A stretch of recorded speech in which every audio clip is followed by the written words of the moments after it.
Well, hello everyone, it's Kari from sunshineInMyPocket.com, and today we're going to make a fun little mixed media card with a lot of my favorite colors. I just pulled out some colors with some distress oxides, and I suggest you use oxides for this technique. This is one of my favorite things to do right now, and that is to ink on some distress oxides and random colors, try to get them to blend, and then create a background with a lot of different products. So today I'm going to be using distress oxides. We're going to use some stamping and some embossing and use some stencils over the top. So you can see that I'm just randomly putting these colors on, and I apologize for the shaking a little bit of the camera while I ink this on. I am going to just skip ahead because I worked through this to try to get them to blend without turning into muddy colors. So usually you want to do colors that are next to each other on the color wheel, and that will make sure that your colors don't turn into weird colors. So I've got kind of a mess right now on my hands, but don't worry because we're going to add a lot of things over the top. I'm going to pull in this Hug in a Mug stencil, which is a 2-layer stencil, and add some of the same colors over the top of that first initial ink blending. So for the purple, I'm going to add purples over the top. For the Salvage Patina area, I'll add that Salvage Patina over the top, and so on and so forth. Now you can add this as dark or as light as you want. I'm doing kind of a light inking, but I wish I would have done a little darker so you could see it better in the video. You obviously could see it in real life, but things turn up a little lighter on the video. But you can kind of see the shadows here in each of the colors. And now I'll add that second layer and match it up to those cups where they belong, just like this. And then I'm going to add even more of that same colored ink over the top. So this is going to look like a shadow of these stencils over that background. It's really fun, but we're not going to be finished yet. Well, let me show you what it looks like so far. So there you can see all the details and the colors. And now I'm going to put my inks away because we're going to add some embossing powder now. I am going to dry this a little with my heat gun and test it before I do any of the embossing, because I don't want the embossing powder to stick all over the background.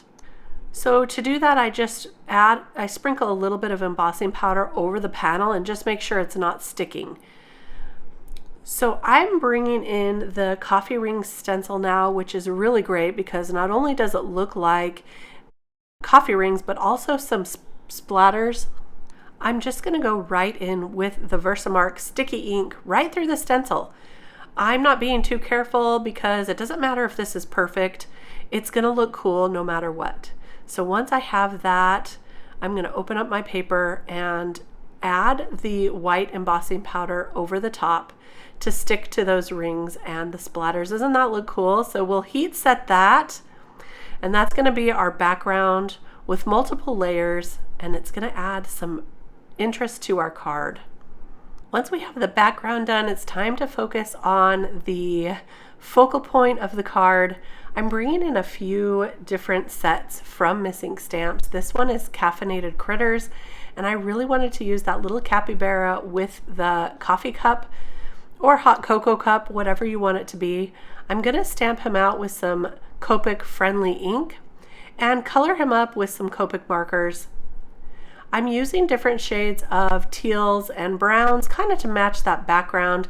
The coffee cup will be the teal colors, and then I'll color up this little capybara in some of my favorite shades of browns. I'm going to leave a little bit of the coloring in so you can just see how simple this image is to color. It comes together very quickly, and I just love the colors matching that background. So there's the blue. Now I'll come in with some browns, and I'm going to create kind of a muzzle for him with a lighter shade than the rest of his body. So I'll start out with that E30 and color in his feet, his hands, his little muzzle.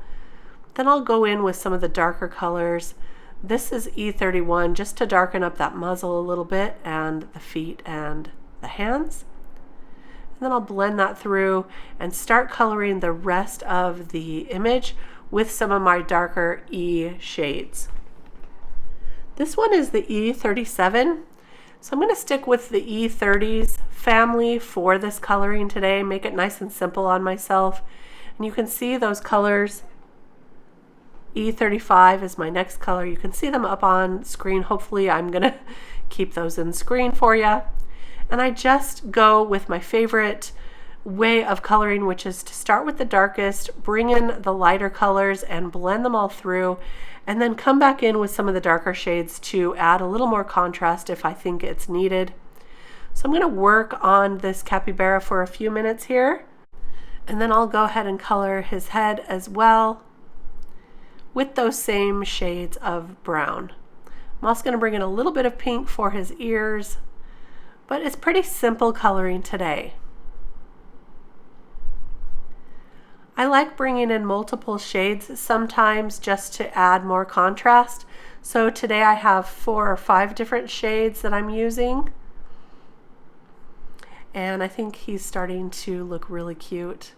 But again, I'm going to darken up some of those dark colors and blend through one more time until I'm happy with the way he looks. Like I say, it's pretty easy coloring today. And I'm going back, it looks like, through all the colors again. Once I have him finished, I'm going to use the coordinating dies to cut him out. I love having the coordinating dies for these little characters. It's so quick and easy. So I just tape that on, run it through, and we've got him ready to go.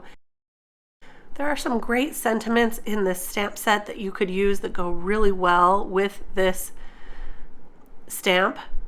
Today I decided to choose a different one, and I'll show you that in a minute, but I've got these heart postage dies that I'm going to use to make him stand out from that background just a little bit. So I'll cut out the postage dies using both the inside and the outside. So I have a frame there. I'll pull this out and show you. So I have a frame, and now I'm going to cut just the outside piece in white. So you can see if you add both of them together, you get just the frame. If you do just the outside piece, you get the whole solid piece. I hope that makes sense. So I'm going to use some of those same colors. I'm not re-inking my ink blending tools. I'm just going to use whatever's left on that brush, make it a nice soft heart, and then that frame in gray to have it stand out just a touch. I'm going to cut out one of these lips to go on the side here. I thought that would be funny. So I cut it out a few times so I could build it up. And I'll use the pink to add some extra color.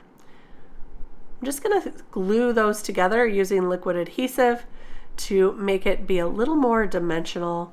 And that's going to create a fun embellishment for our card. Just like that. There we go. That's going to go right there. Now in choosing my sentiment, I'm taking the Oh Capy Day stamp set, and in that there is a sentiment that says, "Don't worry, be Capy." This is a good reminder for me a lot. So I thought it was appropriate for today. Don't worry, be Capy. And I'm going to just start gluing everything together now and put it all on the card. I did add some foam dots to the back of the sentiment to pop that up just a little bit. And now I'll add the whole thing to our card base, just like this. And it's a side folding card base today. And that's going to work out just perfectly, just like that. And there's a look at our final card.